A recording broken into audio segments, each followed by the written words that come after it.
कथा, पुरुषार्थ कथा, सुनो सुनो सिद्धार्थ कथा।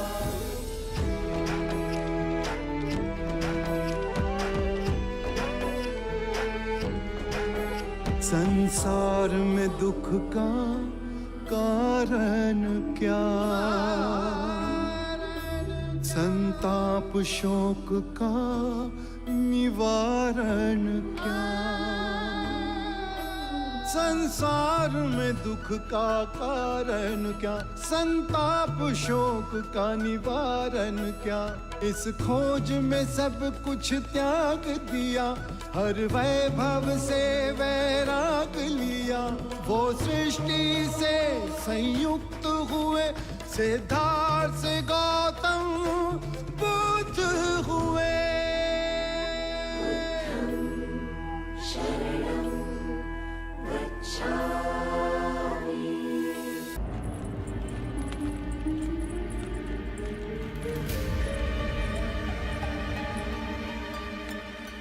ये क्या हो रहा है? भाइयों, आप लोग भोले लोग हो, आप लोगों को ठगा जा रहा है। कौन ठग रहा है हमें? वही बुद्ध और उसके भिक्षुक।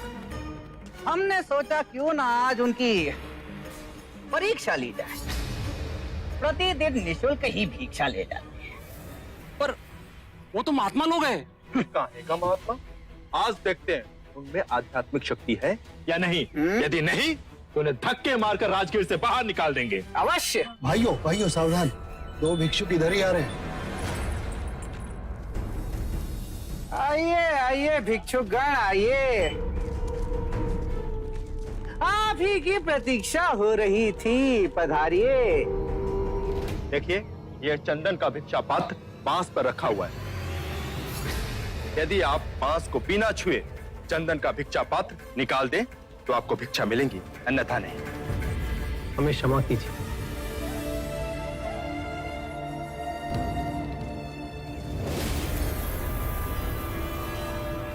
क्यों बंधु, समस्त गांव के समक्ष तो बड़े महात्मा बने फिरते हो और एक छोटा सा कार्य नहीं कर सकते? कैसे करेंगे? ये धूर्त है, घमंडी है, पाखंडी है ये लोग। नहीं नहीं नहीं नहीं, ये पाखंडी नहीं, अपितु नपुंसक है, नपुंसक। तभी तो भिक्षुक बने फिर रहे हैं। पता है इसका गुरु, धूर्त गुरु बुद्ध भी अपनी पत्नी को आधी रात में छोड़कर भाग गया था। सत्य वचन। बस इसके आगे मेरे गुरु को एक भी अपशब्द कहा तो मेरे गुरु के चरणों की धूल भी नहीं हो तुम लोग। तुम्हें हमारी सिद्धि देखनी है। इस बांस के डंडे को बिना छुए इस चंदन के भिक्षा पात्र को मैं नीचे उतार लाऊंगा। साक्य मुनि सिद्धियों के प्रदर्शन को अटकाने का साधन मानते हैं, परंतु इनके लांछन का प्रति उत्तर देना ही होगा।